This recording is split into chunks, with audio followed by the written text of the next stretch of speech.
welcome back to Track Day PPF. If you thought about putting PPF on your car and didn't know where to start, we're here to help. So I wanted to start this video off by giving you a couple of ideas of where and some of the tools that you'll need. So to start off, I think you're going to need, the first tools that you'll need is obviously some squeegees. So you have different sizes depending on where you're working, which panel you're working on. The bigger the squeegee, obviously the bigger the panel. When you start getting to smaller pieces, then you want to go to a smaller squeegee. If you want to work tight spaces, you want to get a more flexible, thinner one. But this is a good place to start. The next thing we're going to do is you're going to need a razor blade. What's important about a razor blade is that you can snap these things off and get a new point or a new edge.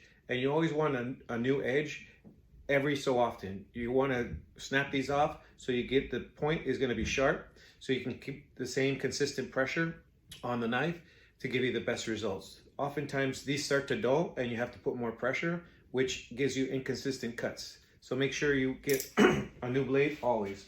The next thing we have is a couple of bottles. We have 2 bottles. This one's labeled Slip, which is the soapy one, and this one's labeled Tack, which is the alcohol-based one, and we'll get into that in a moment. So 2 bottles, make sure you need 2 bottles, one for the PPF and the panels. So this one, the slip goes on your panel itself. It also goes on the back of the PPF and on the top of the PPF, which on the top, so that way as you're squeegeeing, it gives you a nice, smooth, slippery surface for you to slide your squeegee upon. If you get into a little tight spaces or you need more to activate the adhesive a little bit better, you want to go with a little bit of the alcohol tack solution.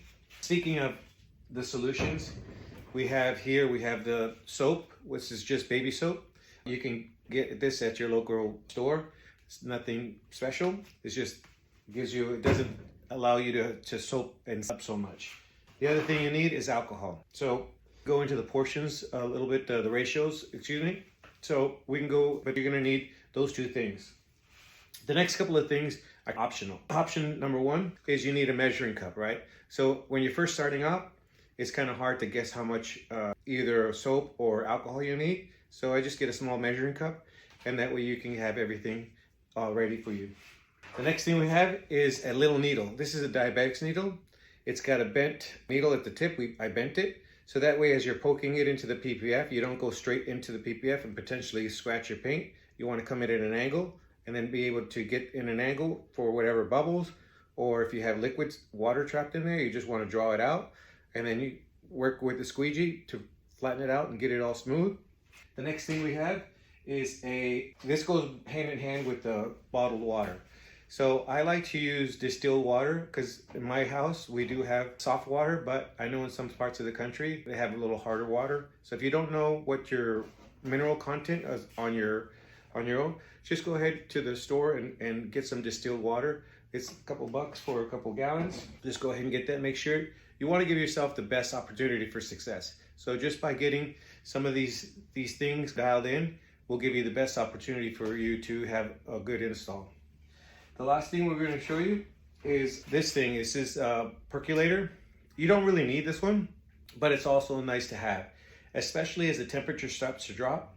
This one, the hot water, makes it easier for you to stretch the film and also activates the adhesive on the backside a little bit faster than if you didn't have it. So this is a must. If you don't have it, then you could just use hot water. But again, the hot water, if you're getting it out of your tap, you don't know if it has a lot of minerals or whatnot. So if you have a way to heat up water, that'd be great. And lastly, we're going to talk about this little guy. This little guy here is just a little torch. And what this torch does, it allows you to lay down your edges and keep them from lifting up. So once you have everything laid down, once you have all your edges laid down and on the inside of the panels, you want to just snap this on the back of the panels to make sure that it lays it down. We'll get in more detail, but I just wanted to give you an idea of some of the tools that you'll need before you start your installation. So hopefully with that, we could give you a little bit of oversight on the tools you'll need to start your installation. And you get more details at our website, Track Day PPF. So hopefully if you have any questions, shoot us down a comment or give us a shout out, and we'll shoot us a message and we'll get back to you. Thanks.